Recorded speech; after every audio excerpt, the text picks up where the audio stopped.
नमस्कार दोस्तों, स्वागत है आपका हमारी YouTube चैनल में। और एक बड़ी अपडेट आई दोस्तों, 8वें पे कमीशन को मंजूरी मिल चुकी है। 48 लाख कर्मचारियों को सैलरी में फायदा होगा। पूरी अपडेट आपको वीडियो में बता देते हैं।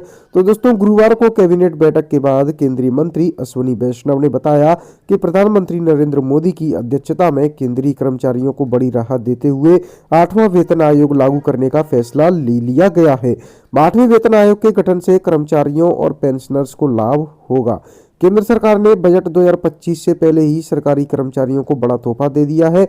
नरेंद्र मोदी की नेतृत्व वाली सरकार ने 8वें वेतन आयोग के गठन को मंजूरी दे दी है। इससे पहले नरेंद्र मोदी सरकार के ही कार्यकाल में 2016 में 7वां वेतनमान आयोग आया था और वो लागू भी किया गया था। तब केंद्रीय कर्मचारियों की न्यूनतम बेसिक सैलरी में उल्लेखनीय बढ़ोतरी देखने को मिली थी। अब 8वें वेतन आयोग की मंजूरी दे दी गई है। इससे एक बार फिर कर्मचारियों की बेसिक सैलरी में तगड़ा उछाल हो सकता है। गुरुवार को कैबिनेट बैठक के बाद केंद्रीय मंत्री अश्विनी वैष्णव ने बताया कि प्रधानमंत्री मोदी की अध्यक्षता में केंद्रीय कर्मचारियों को बड़ी राहत देते हुए 8वें वेतनमान आयोग लागू करने का फैसला लिया गया है। 8वें वेतन आयोग के गठन से 48.67 लाख केंद्र सरकार के कर्मचारियों और 67.95 लाख पेंशन भोगियों को लाभ मिलेगा। इस आयोग को 2026 में लागू किया जा सकता है, क्योंकि 7वें पे कमीशन का कार्यकाल 31 दिसंबर 2025 तक है। ऐसे में अब आइए समझते हैं 8वां वेतन आयोग लागू होने के बाद कर्मचारियों की सैलरी और पेंशन में कितना क्या इजाफा होगा। तो दोस्तों, 7वां वेतन आयोग जब आया था उसमें लागू होने पर कितनी क्या सैलरी बढ़ी थी आपको बता देता हूं। तो दोस्तों, साल 2016 में मोदी सरकार के कार्यकाल में 7वां वेतन आयोग का गठन किया गया था। तब बेसिक सैलरी 18,000 रुपये हो गई थी। वहीं उससे पहले कर्मचारियों की मिनिमम सैलरी 7,000 रुपये थी, जो 6वें वेतनमान आयोग के तहत था। 6वें वेतनमान आयोग से 7वें वेतनमान आयोग में आने से सरकारी कर्मचारियों के वेतन में महत्वपूर्ण उछाल आया था। 7वें वेतन आयोग के तहत 2.57 का फिटमेंट फैक्टर लागू किया गया था, जिसके कारण केंद्र सरकार के कर्मचारियों और पेंशनर्स की बेसिक सैलरी में 2.57 से गुणा किया गया।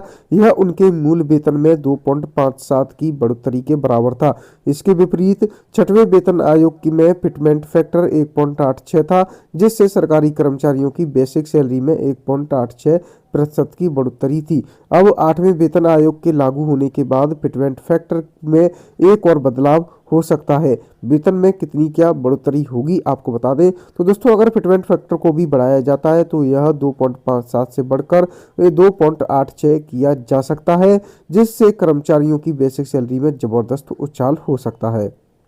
उदाहरण के लिए बता दें दोस्तों, अगर फिटमेंट फैक्टर को बढ़ाकर 2.86 कर दिया जाए तो मौजूदा मिनिमम बेसिक सैलरी 18,000 रुपये से बढ़कर 51,480 रुपये हो सकता है। वहीं पेंशनर्स के लिए 9,000 रुपये मंथली से बढ़कर मिनिमम बेसिक पेंशन 25,740 रुपये मंथली हो सकती है। बता दें, सरकारी कर्मचारियों और पेंशनर्स के संशोधित मूल वेतन और पेंशन को निर्धारित करने में फिटमेंट फैक्टर भी अहम भूमिका होती है।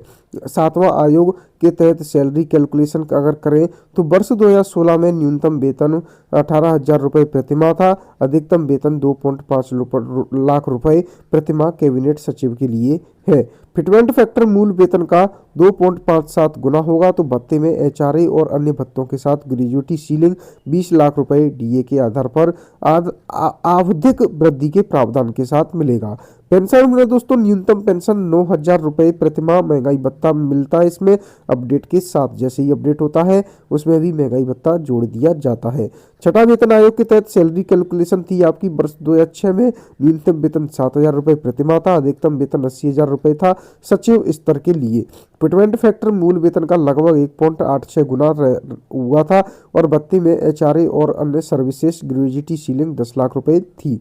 और पेंशनर्स के लिए दोस्तों, सेवानिवृत्ति की आयु के बाद अतिरिक्त पेंशन विकल्प के साथ संशोधित किए गए थे और इसमें दोस्तों महंगाई भत्ता इन्फ्लेक्शन इंडेक्स के आधार पर दिया जाता था।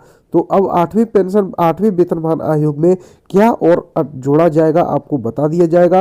कैसे कितना क्या उछाल आएगा, कितना फिटमेंट फैक्टर रहना है, जैसे ही हमें कोई अपडेट मिलेगी आपको बता दिया जाएगा। लेकिन दोस्तों एक बात तो क्लियर है कि अब ज़बरदस्त उछाल आएगा आपकी सैलरी में। तो दोस्तों फिलहाल वीडियो में आज के लिए इतना ही। मिलते हैं आपसे नेक्स्ट डे की नेक्स्ट अपडेट लेकर। अगर कोई और जानकारी मिलेगी तो आपको बता दिया जाएगा। हमारे चैनल को सब्सक्राइब जरूर कर लें।